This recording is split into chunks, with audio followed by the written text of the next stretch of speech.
everybody. Welcome to Economics with the Honorable David M. Walker. I'm Nick Palavita. I'll be your host for today. David may or may not be joining us. We switched to StreamYard 1 for this particular broadcast. And I think next week we're basically going to be back on StreamYard 2. So we'll just have to see how things go from there. But we do have our panel. And let's see, we do have some comments about joining the conversation on it. Let's bring in our panel to discuss our topic for today, which is the economic forecast in 2023. Now, with that, we hope to have Dennis Stearns, who's the chair of the Stearns Financial Group, who's done our economic forecast for the last 2 years on a special program to get the economic forecast for 2024. But with that, we have a person who does have a crystal ball. He actually is the chair of the Eid Foundation in the San Francisco Bay Area, a chess master by trade, and also an author of Chess for Dummies, which you can purchase on the Pod TV bookstore. Just go to podtv.tv, and our partnership with Amazon allows you to purchase the book. And with no further ado, we bring in Jim Eid, who will never change my mind, but you can probably change people's minds. It's an inside job. What? It's an inside job. Look below to change your mind. Really, you're going to change somebody's mind? Well, no, you got to do it. I'm going to do it? No, I don't think so. You got to change your own mind, Nick. I can't do it for you. Mud, buddy. It ain't going to happen. But we'll put a plug for your book. Thank you. From the Pod TV bookstore, and buy Chess for Dummies for the people that don't know how to play chess. Now, this person, I'm not sure if he knows how to play chess, but he's really good at IQ test. One of the top IQ performers in the world, actually. And we're going to bring in a Mega Society member. No one knows what that is. It's if you're like way above the top 1%, way above Mensa. We'll bring in Rick Rosner from the southern part of California. Yeah, I'm too lazy for chess. Chess is hard work. Yes, I agree with you on that part. Somebody asked, why don't you play? My brother, who's like an expert player, and I'm like a master, goes, why don't you play in tournaments again? I said, dude, it's a lot of work. Yeah. You know? And so the thing is, I said, I don't want to work that hard. When I was younger, I did, because I always wanted to get better. But as you get older, you get lazier and you just go, no. And then when you start thinking about high IQ people, hey, it's really great, but guess what? A low IQ person does the laundry just as good as a high IQ. Yeah, no, person. I feel like chess is a plot by lower IQ people to get higher IQ people to waste their time. So that, like, if everybody who plays chess decided to use their mental energy to go into real estate, they would drive out all the mediocre realtors. Right. Yeah, you're right. You found this out.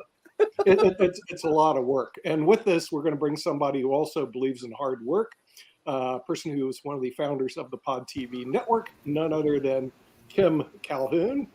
Kim, welcome to Economics with David Walker. And I wasn't sure if David Walker is going to be on. He is going to be on. I see him backstage. All right. But with that, we're going to bring in two more guests from the Raleigh-Durham, North Carolina area. He's busy all the time, so I don't know if he's there. Well, Shaquille Latmer coming in from Australia. I'll just bring myself on, shall I? Okay. Bring myself on. I didn't know you had the power to do that. And then, of course, Mark Lee, who might be busy doing other I'm not things. busy at all. If you got a question for David, whenever he gets here. Well, David's going to be here as soon as I bring my last panelist on, which is Jatovi, who's the voice of the Carolinas. And with that, we're going to bring in the person who knows the most, a person who's going to try to keep our country from going bankrupt, which every time I brings it up, it's like deer in the headlight. And that is the Honorable David M. Walker, the former Comptroller General of the United States of America. David, welcome to your show. Good to be back.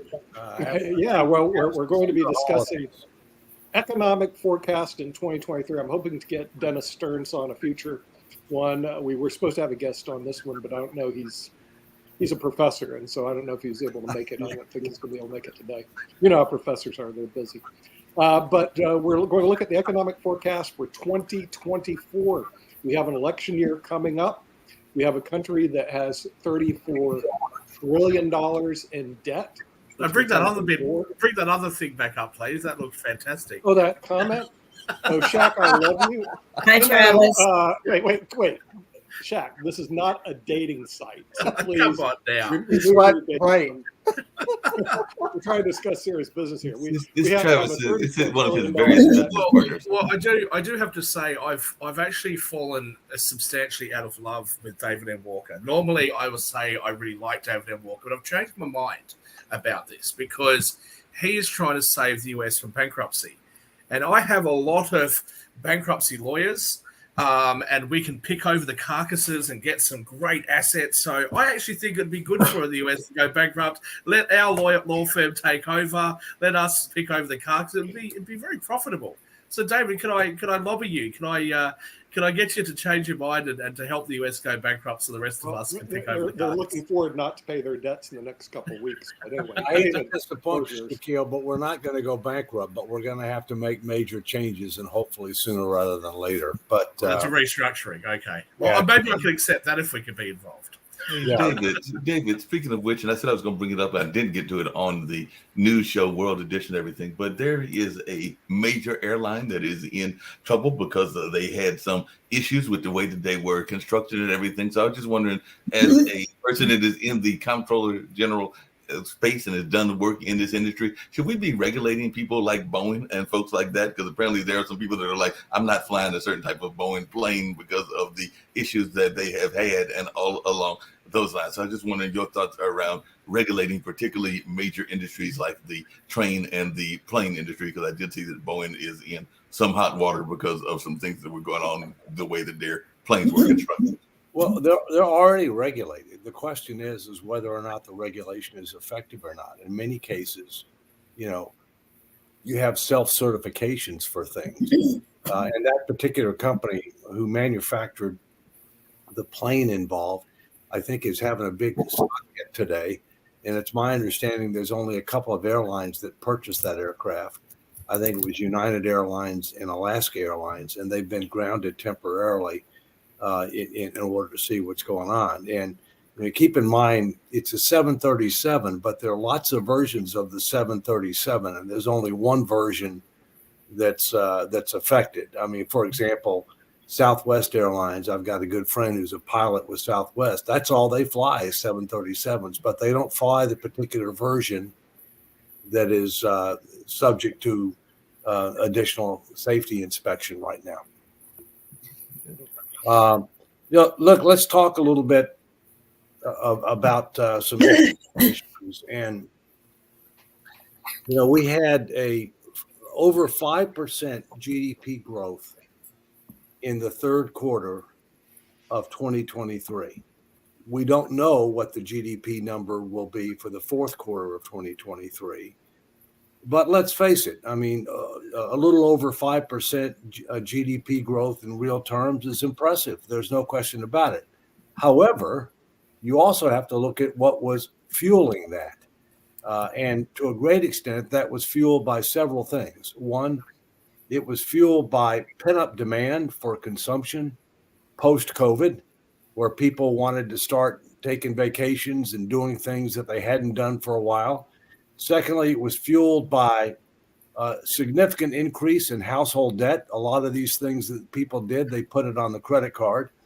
And thirdly, it was fueled by a significant increase in federal debt, if you will. And those things are not sustainable. So I'm really looking forward to see what's going to happen in the fourth quarter with regard to GDP. The other thing I'm interested in is what's going to happen with regard to inflation. The latest inflation number that we have is 3.1%. Most economists believe that it's going to tick up a little bit in December. We'll see. The numbers are supposed to be released on January 12th, as I recall. The Fed's primary responsibility is to maintain stable prices. 3.1% is way down from the 9.1% in June 2022, but it's over 50% higher than the 2% target rate. And so I think you're not going to see an increase in the Fed discount rate in the short term, but I think people got a little over enthusiastic thinking that you're going to see a decrease in the Fed discount rate in the near term. I don't think it's imminent. It may or may not happen in 2024, depending upon what happens with the economy, what happens with inflation more than anything else. The chairman reiterated that he understands that their primary responsibility is to deal with inflation. They're the ones that's best positioned to do that. There is a check and balance now in Congress. Excessive spending has been checked somewhat because the Republicans took control of the House. That's a short-term measure. It looks like we may end up getting an appropriations agreement and avoid a government shutdown. We'll see whether that happens or not, but there's a tentative agreement on that. There's still not an agreement yet on the supplemental funding for Ukraine, Israel, and the border.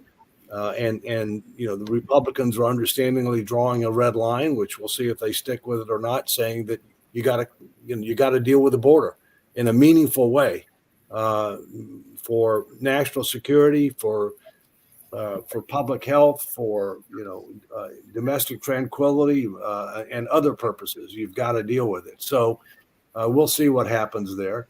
One thing, and then we'll open it up. I've got a new op-ed that I'm going to post. I've got several about ready to pop. One popped just about an hour ago in the DC Journal. I'm headed to New Hampshire on Friday. I've got a couple of speeches in New Hampshire, and as you know, the New Hampshire primary comes up here, I think 2 weeks from tomorrow. There's when I was down in Charleston, South Carolina for Renaissance weekend, I had a lot of Democrats come up to me, and I'm a political independent. I'm an equal opportunity complimenter and critiquer. A lot of Democrats come up to me complaining about how in the world could you be involved in no labels who might end up offering a third option.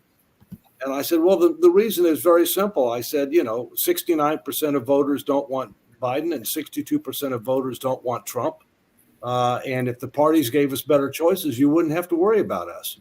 But one of the things that they were really disconnected with is the economy. They keep on telling us that everything's great. Everything's great.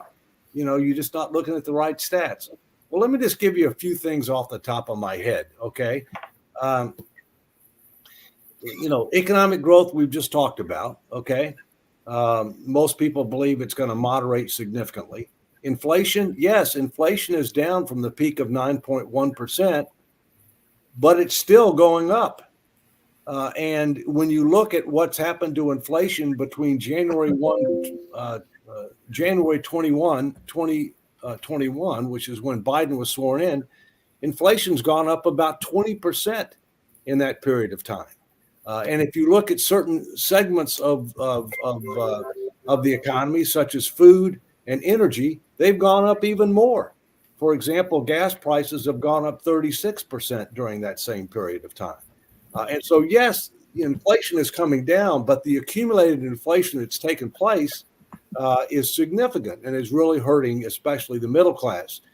Real wages, yes, real wages started going back up the last couple of quarters, but they're down 5% since January 21, 2021.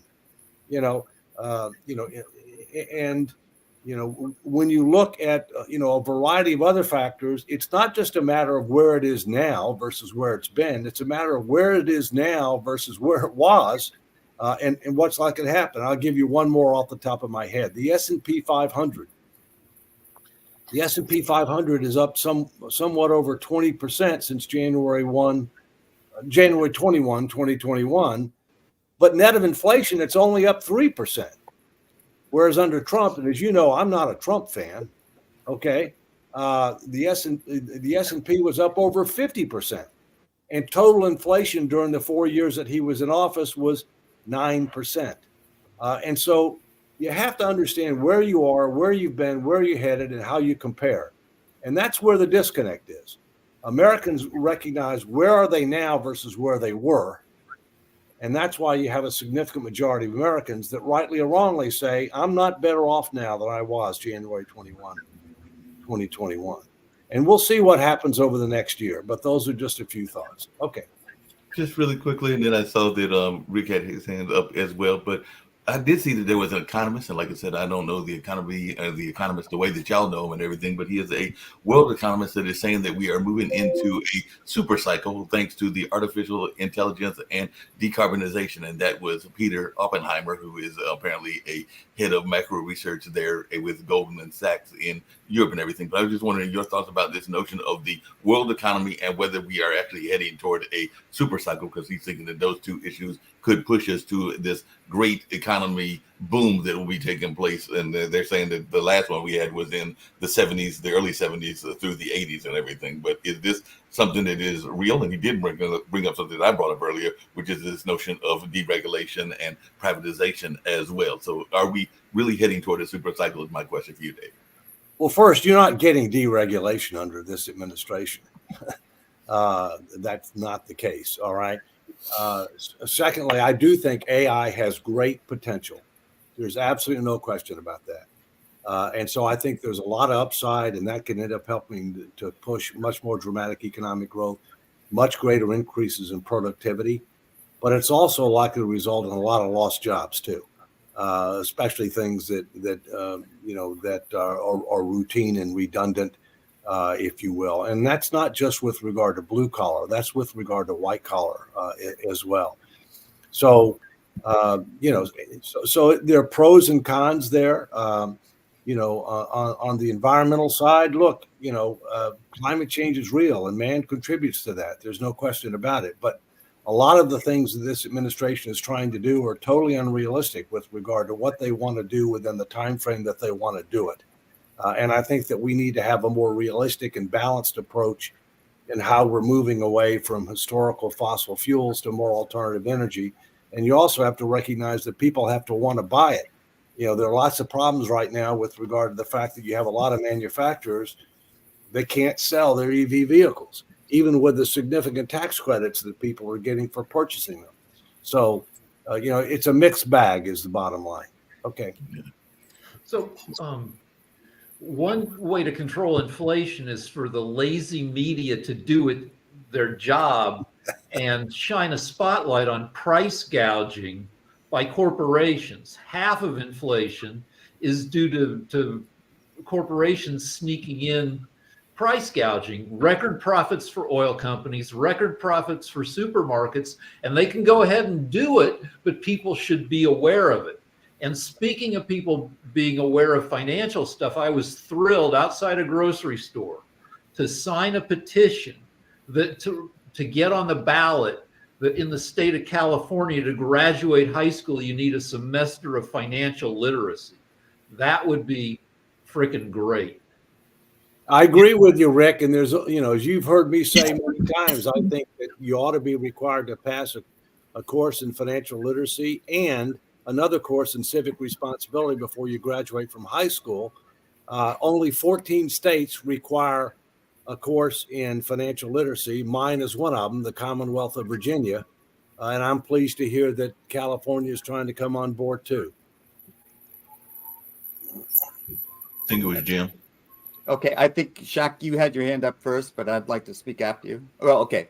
David, I have tremendous amount of respect for you. I think you're a real patriot, and I really appreciate the opportunity to speak to you.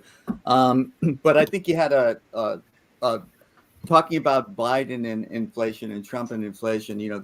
There was a COVID pandemic that was global in nature, and it broke down the global distribution system. And so the inflation hit around the globe. It did not hit just the United States. And it's something that the president couldn't control. So talking about the post-Biden inflation is really missing the mark. It's the COVID pandemic inflation that influenced the entire globe. And what we're seeing is that distribution system that was broken down has been rebuilt. And that is why we see inflation coming down to the levels. And yes, we can use numbers to tell nasty little lies. 3% is 50% higher than 2%, but it's way, way down. Yeah, sure. And it's sustainable. And I think it's sustainable because the global distribution system has been repaired. And that's the thing, independent of who's president of the United States. Yeah. And the U.S. economy has rebounded from this in a remarkable way. that has not been replicated around the world. The German economy has not bounced back like this. The British economy has not bounced back like this. Chinese economy has not bounced back. United States recovery has been remarkable, and it has not involved in a recession. And so I think the Fed raising the interest rates in response, which is a classic response to inflation, I agree, but it's usually because of an overheated economy, which was not true in this case. We did not have an overheated economy. We had a breakdown of the global distribution system. So now, when we can lower them without suffering, we're not trying to cool off the economy. None of that is mattered. So I think lowering the interest rates is in everyone's interest, because it will allow people to start small businesses again. It will help the economy overall. And to keep it artificially high is trying to artificially induce a recession. It makes no sense to me. I think it's let me jump in here, and then let's go to Shaquille. Well, first, let me tell you how this discussion got started.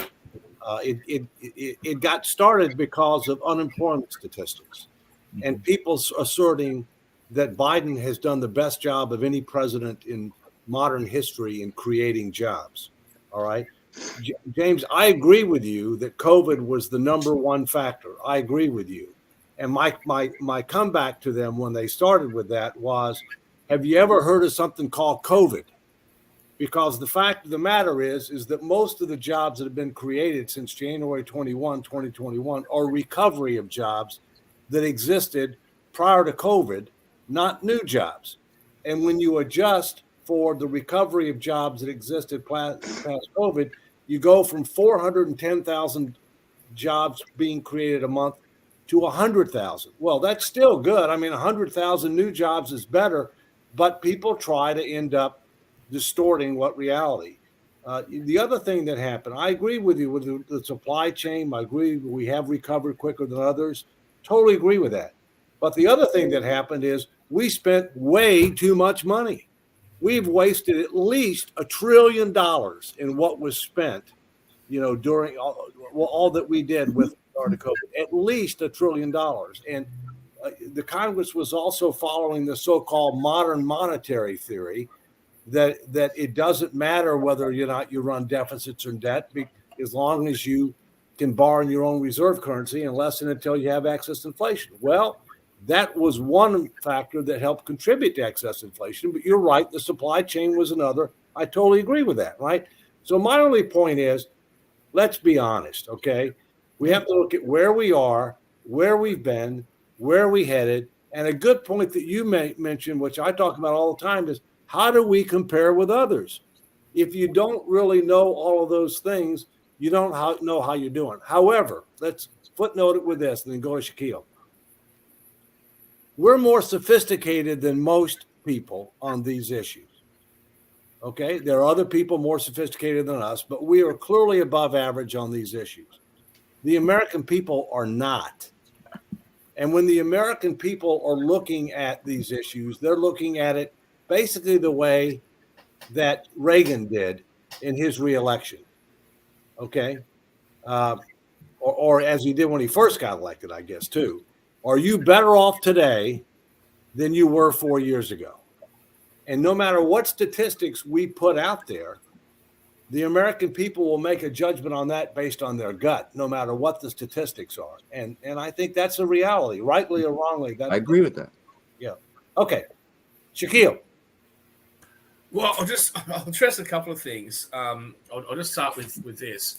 I find it very fascinating that people talk about the economy doing really well. And one of the reasons that they give for why the economy is doing quite well is the stock market's doing well. But when Donald Trump was the president, everyone would say the stock market is not an indicator of the economy, or the economy is not the stock market. So I think there should be some level of consistency there. But let's just come back to inflation, because that's something that I think is a more fascinating issue. The majority of the world, the Western world, had a problem with not hitting inflation targets. They were trying to get to 2% and they couldn't do it. And this was a problem for at least a decade, maybe even 15 years that I'm aware of, where central banks kept saying this. All of a sudden, we've actually had really a correction that if you add up the deficit in the inflation rate over the last 10 or 15 years, prices are today what they should have been had the reserve banks and the central banks hit their targets. So I'm not too concerned that inflation is higher than what it should be right now, if inflation is in fact heading downwards, which it is. When it comes to the US economy, though, I'm actually concerned about, and this might sound counterintuitive, about how strong the US economy appears to be right now.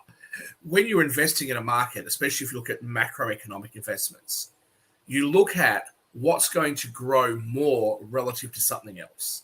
So if I think that the US economy is going to grow by 20%, that's really fantastic. But if I think that the rest of the world is going to grow by 30%, I'm going to short the US market and invest in the rest of the world. This is the problem that I'm using extreme numbers there, but this is the problem that I think the US is going to face coming into the future, which is that the rest of the world has lagged the US, but that's not going to last forever. At some point, those other countries are going to start catching up and they're going to experience higher rates of growth. And of course, the problem that I think is going to happen is that the everyday American's not going to understand the reasons for this. And it's going to become a political issue. The Republicans did this or the Democrats did that, instead of that these are just natural cycles that happen within the economy. So I do think that that's going to be a significant issue coming up. A couple of other issues that were brought up there. I know, Dave, you're talking about us in relation to being more sophisticated, but I think from a country perspective, I think the United States tends to feel like they have a level of understanding of worldwide economics that I don't think many Americans actually do. No, and I think that causes American foreign policy to sometimes miss the mark. And I think that can actually take Americans by surprise. And so from an international perspective, a lot of people have said to me, why do you love Trump so much? I'm like, when did I say I love Trump? I don't love Trump. It's just I don't hate him. I just assess what I think his policies are going to do to the economy, just like I do with Biden. And then I give my opinion as to whether or not I think that's a positive or negative for the US. But because I'm not going to take a strong stance one way or another, and why would I? It's not my country, right? Because I won't take a stance one way or another, people have always put me in this like extreme right-wing kind of perspective. What I think there's a problem with that is that people forget to look at these other issues that are affecting the economy, that are affecting people. You know, the people that, like me, who identify as being libertarians. You know, there are some clown libertarians out there that would suggest that healthcare isn't a responsibility that anybody has, or that education isn't a responsibility that any of us have. Fine, if that's your opinion, no problems. But would you really like to live in a country where children from poor parents don't get an education, or people that are poor don't get healthcare? Those are not the sorts of countries we'd like to live in. So I think that there's a balance, and that balance has been missed because of the extreme polarization of the political sides in most Western countries today, not just the US. So my wife and I met with our accountant. We both lost our moms in the last couple of years, and we inherited some income streams. And we go through all this and add it all up. And the accountant says, well, that puts you in the 22% tax bracket. And I'm like, that's freaking ridiculous. That is crazy low. Where taxes are at a 60, 70-year low, which, you know, is good for us, but we shouldn't have to.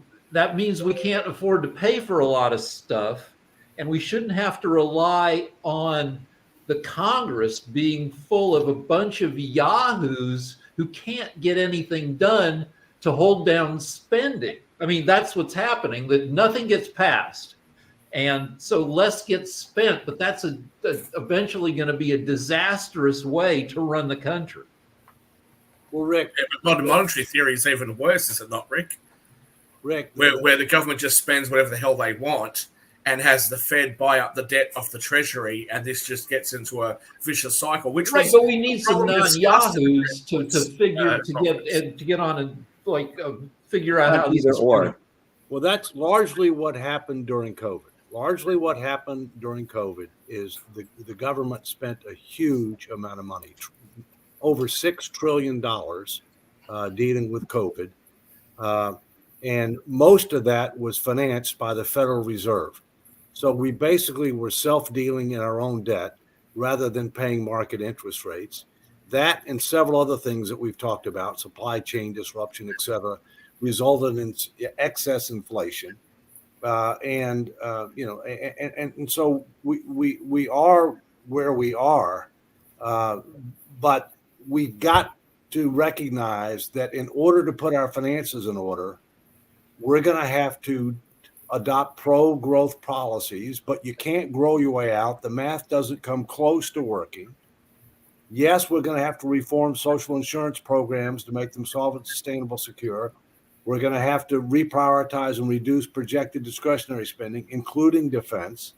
And we're going to have more revenues. You're going to have to do all of those things. All things have to be on the table, but all things aren't equal.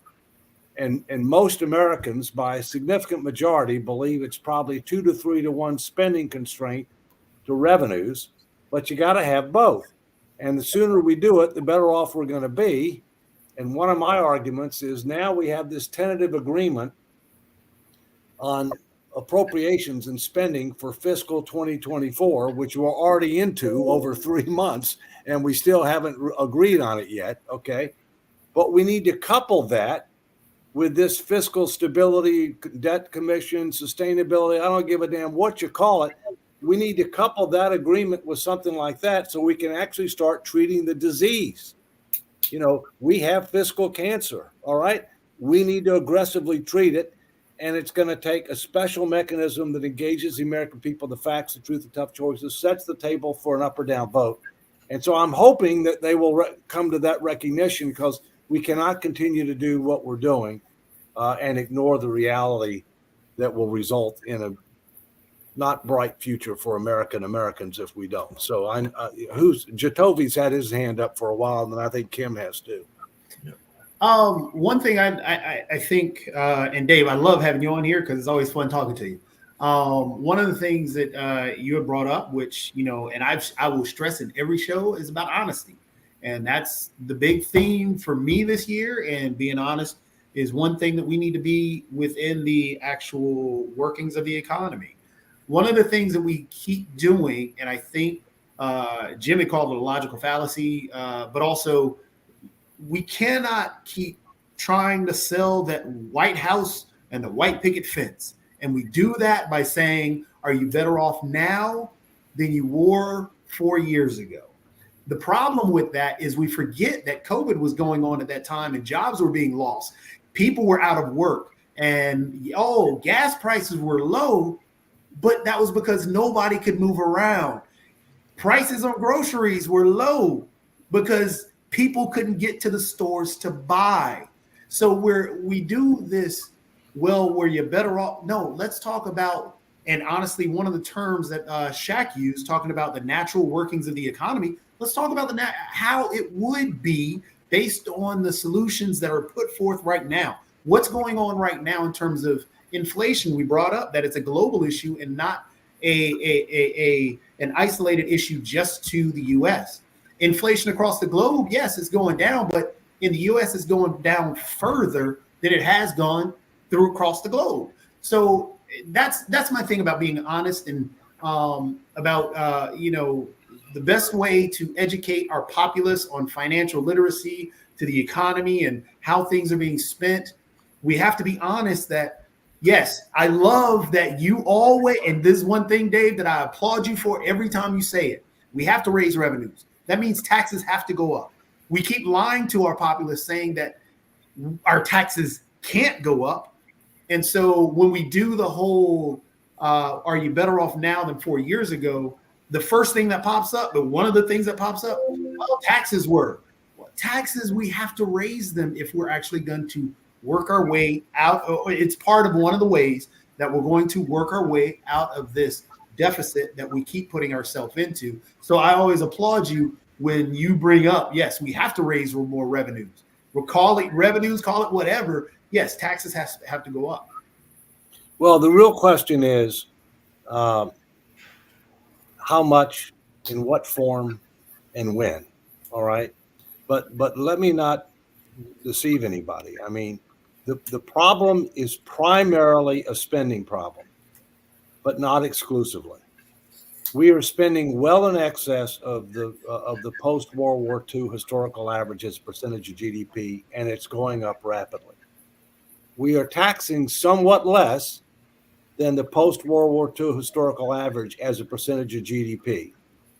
And so the gap is growing, all right? So we need to bend the curve down on spending, and we need to bend the curve up some on revenues as a percentage of GDP. If we can get economic growth at a reasonable level, then we can end up reducing debt to GDP by growing the denominator faster than the numerator. But the people out there who tell you that we can grow our way out of this problem would fail math. The numbers don't come close to working. But here's the problem. We now have a republic, which is a representative democracy, that is not representative of nor responsive to the general public. We have a disproportionate amount of Republicans that are on the far right. We have a disproportionate amount of Democrats that are on the far left. A vast majority of the country is in what I would call the sensible center, center right, center left. That's probably where we are, okay? That's where the solutions are. When you look at the margins in the House and the Senate, they're so close that every election is about control. You don't want to give the opposition a win, and so we end up getting frozen. If we were doing well, being frozen's not bad. But if we're not doing well and things are getting worse with the passage of time, I'm talking about financially, fiscally. I'm not talking about short-term numbers, structural. I'm talking about the structural. Then it's terrible. So we need to be honest. Here's the word that I use, Chovy. It's called integrity. Unfortunately, there's a big integrity deficit when you're talking about politics. On both sides. I can't When do you the talk about both sides. politics in the US, I say US media, and there's a lot of focus on from the abortion, immigration, race relations, education disparities, etc. How often do you guys watch CNN and Fox or any of these other channels, and they actually have a proper conversation about the economy? I mean, what I think would be positive for the US economy and what Jim thinks is positive for the US economy may be completely different things.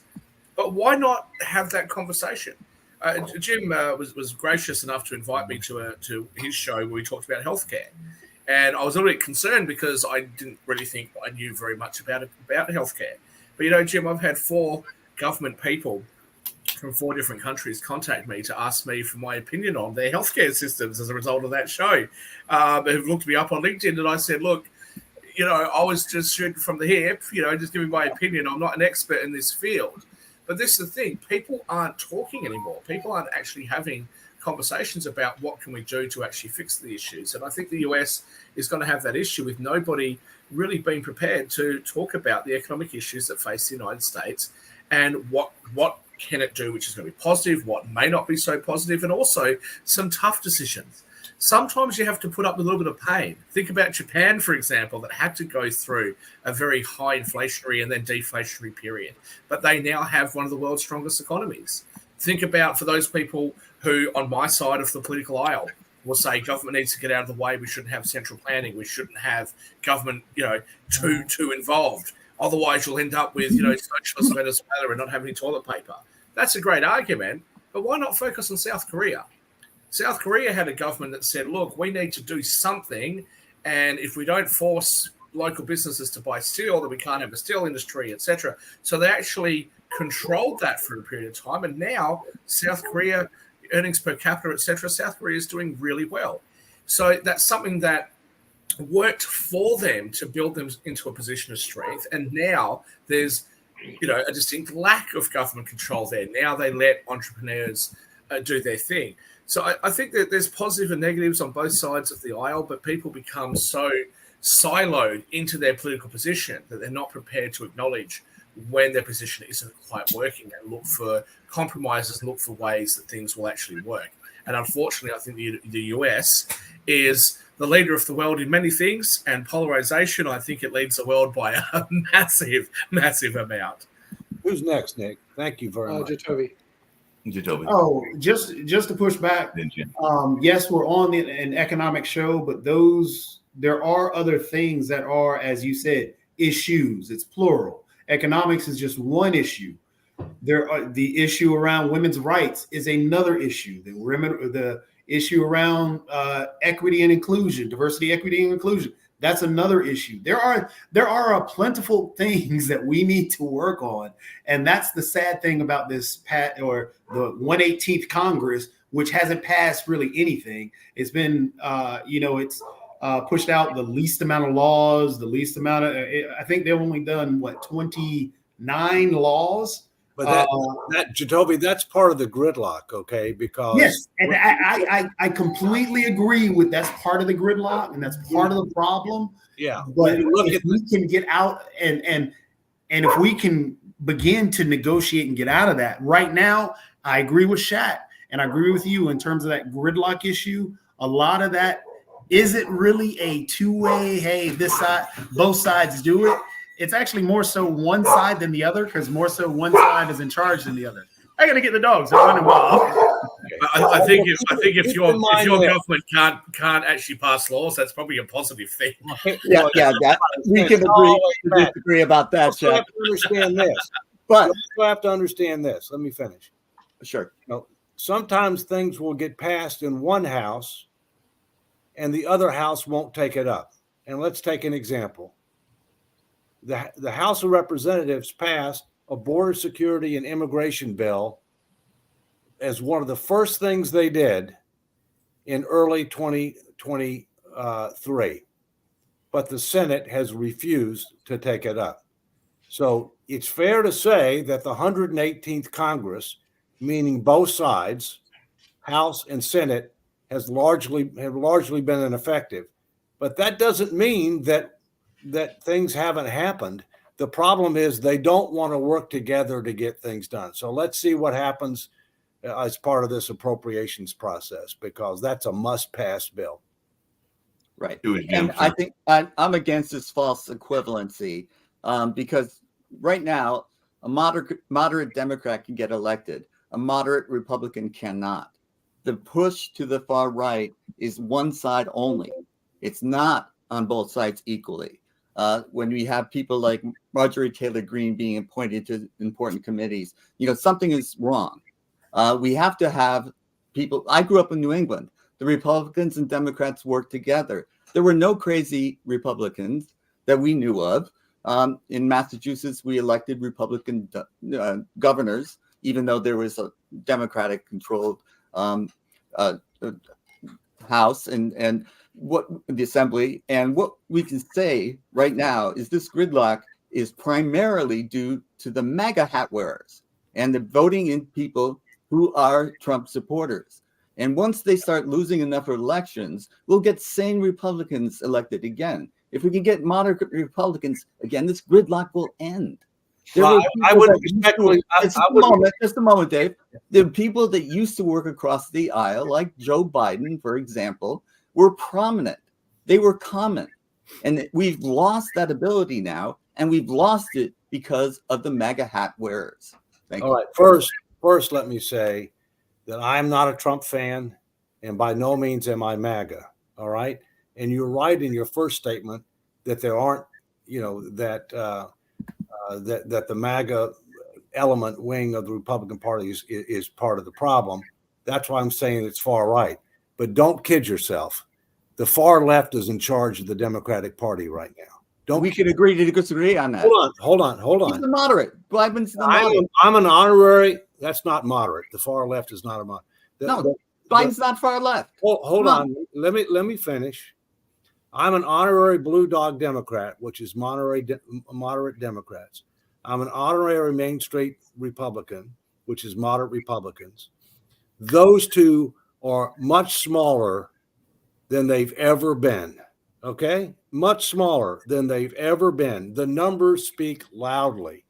Both parties have gerrymandered to maximize their position, to minimize competition. All right. That's true. I'm one of the national co-founders of No Labels. We founded the Problem Solvers Caucus, 64 members, 32 Democrats, 32 Republicans. They try to work together, but the leadership is too far right and too far left, and in many cases don't Not want to true. compromise. That's You know? not true. Oh, It's it is. too far I'm right. here, Jim. I'm here. You're not. It's too far right. I agree, but Joe Biden is not far left. One He's a last thing. moderate. One last thing. One last thing. I just can't. The Joe let you say Biden that I know, hold on. The Joe Biden that I know was center left. He was not far Yeah. left. But you're forgetting what was done. All right. Clyburn from South Carolina brokered a deal to give Biden the nomination. And I here's agree. what the deal was. Okay. The deal was Biden was in 4th or 5th place Yeah, I know. I remember. going into South Carolina. The deal was we will make you the nominee if you agree to take the left agenda. If you agree to follow the left agenda of Bernie Sanders, Elizabeth Warren, AOC, hold on. No. It's a fact, okay? It's not a fact. Democrats will even admit it was a fact, all right? No, And it's so not a what fact. happened is Bernie Sanders didn't get elected, and Bernie Sanders' policies are not in place. Bernie Sanders is the far left. I'll give you that. They're not now. I would agree with you because there was a change of control in 2023. No, I agree with We'll you. have to agree to disagree on that. And I Okay. don't care where you are or where I am. That's not the fact. Well, I'm telling you where the American people are, and they don't like you. I'll go after I Rick. agree. Rick. All right. So one problem is the angry, lazy 24-hour news channels propping up a-holes in government. If you could wave a wand and make Fox, CNN, MSNBC go away, there'd be a certain amount of healing. And an associated problem is the major part of the job for many people in Congress is fundraising. 20 hours a week legislating or sitting in the House, and 20, 25, 30 hours a week going into a separate office building and cold calling people and begging for money.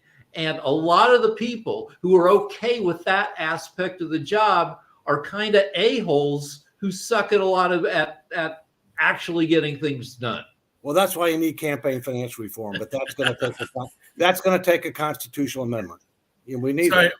So let me just address a couple of things there. I find the dichotomy there between Jim and David to be very interesting, and I think very typical of what I've seen, what I've observed, my experience in the United States, which is Democrats will often say to me, "We are moderate. Look how far right Republicans are." Republicans that I meet will say, "We are the moderates, and look how far left the Democrats are." And then I turn around and I say, "Well, I'm a moderate," and I think, "Oh, gee, am I really hard right?" Because my left friends say that I am, and my right friends say that I'm quite on the left.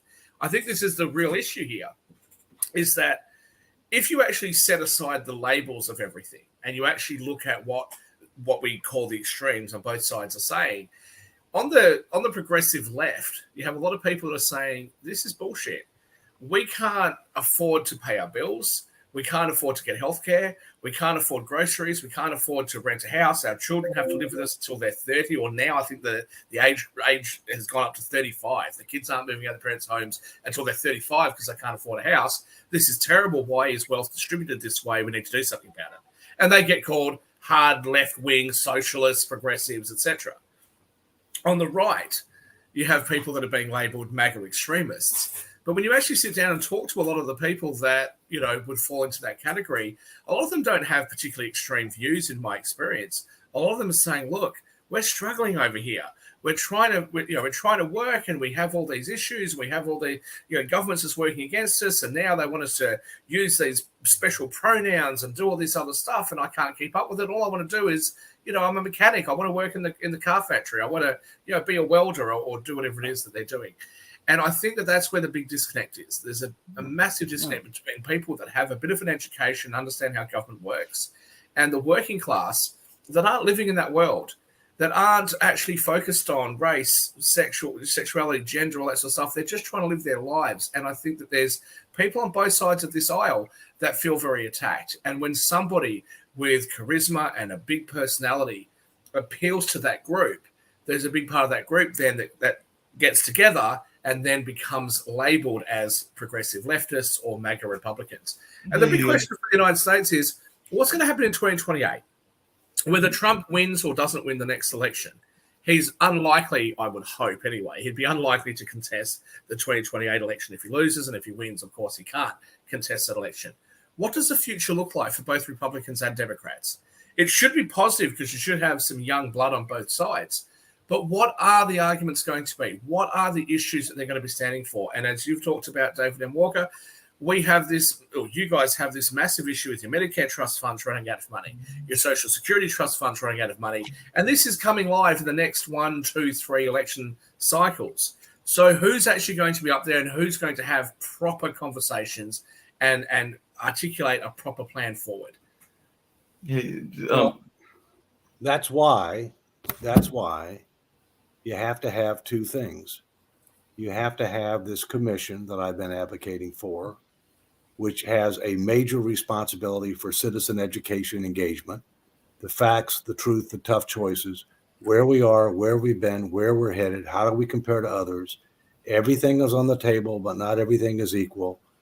Then be able to come back and make a package of recommendations, guaranteed up or down vote, can't be filibustered in the Senate. And there are bills in both the House and the Senate that embrace that. The speaker's for it, and it ought to be part of this budget appropriations deal that they're working on now, because the people are way ahead of the politicians, and the people are where the answers are. Not Hey, Dave.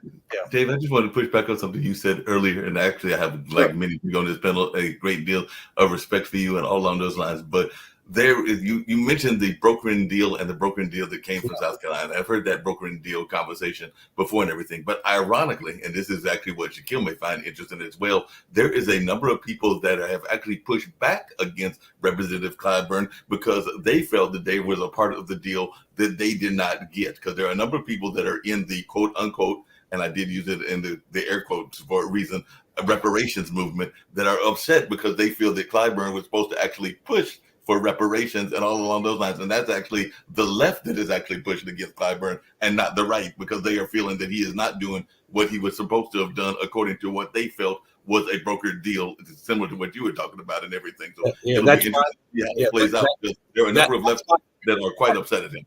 That's my understanding. By the way, I got this information from representatives of the DNC in South Carolina. Well, of course. Of Yeah. course, that's true. But your conclusion that the Bernie Sanders policies are being implemented is wrong. Whoa, Jim. All right, let me just say one last thing. We're going to have to agree to disagree.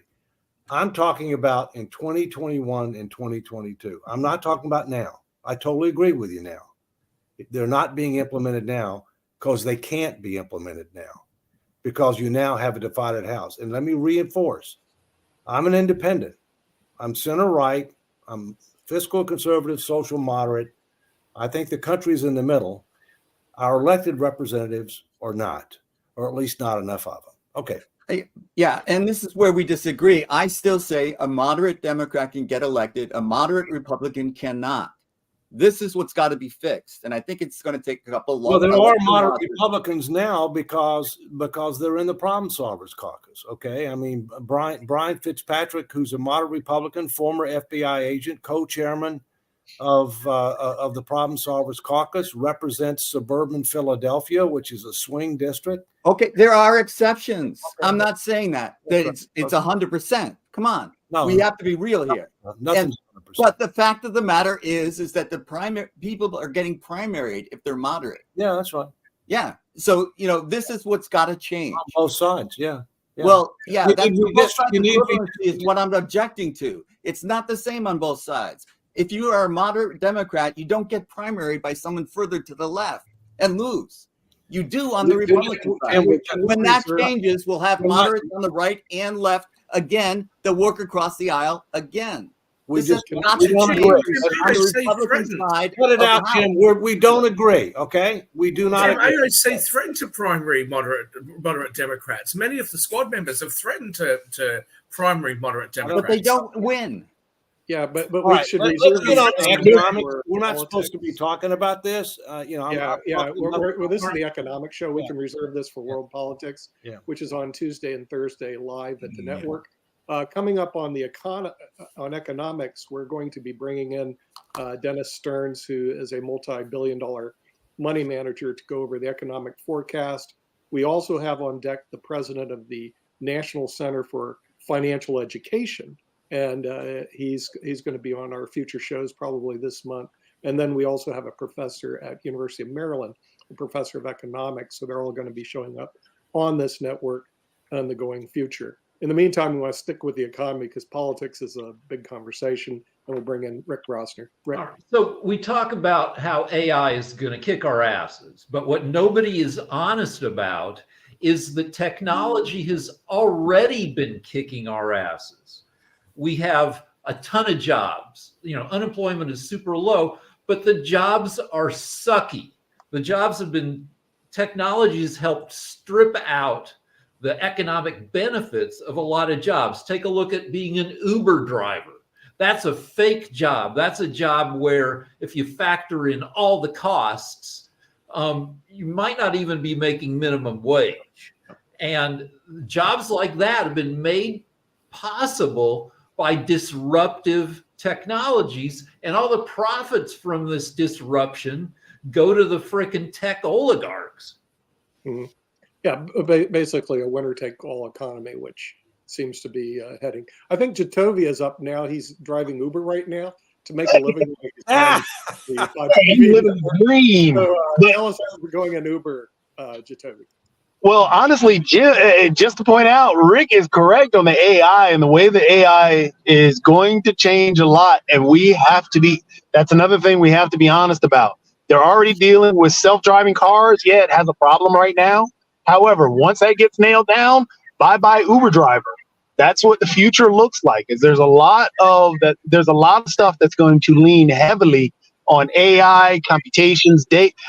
Data has been the big business that everybody has kind of ignored until now, because data within itself, honestly, everything that we use that's free is grabbing your data so they can sell your data and make any search or anything that you receive, be it YouTube, Facebook, email, doesn't matter what you're on. Once you jump on the computer, it knows what you're doing, and it's trying to basically send you information around that. And people are waking up to that fact and understanding that data, computers, AI, that's the future. That's big business. And that's where the economy needs to start angling towards, because, yeah, you can create a robot to do anything. Yeah, so Hey, we're Jatovia, just really quick, I know received we're a winding text down message and the other everything. day. I received a text message the other day. I have a. We're at the hour, I think. Yeah, that's what I'm going to say. We're at the hour. I just want to know if Jatovia's dog had an opinion, because apparently the dog was trying to give. That's why I'm in the car right now, because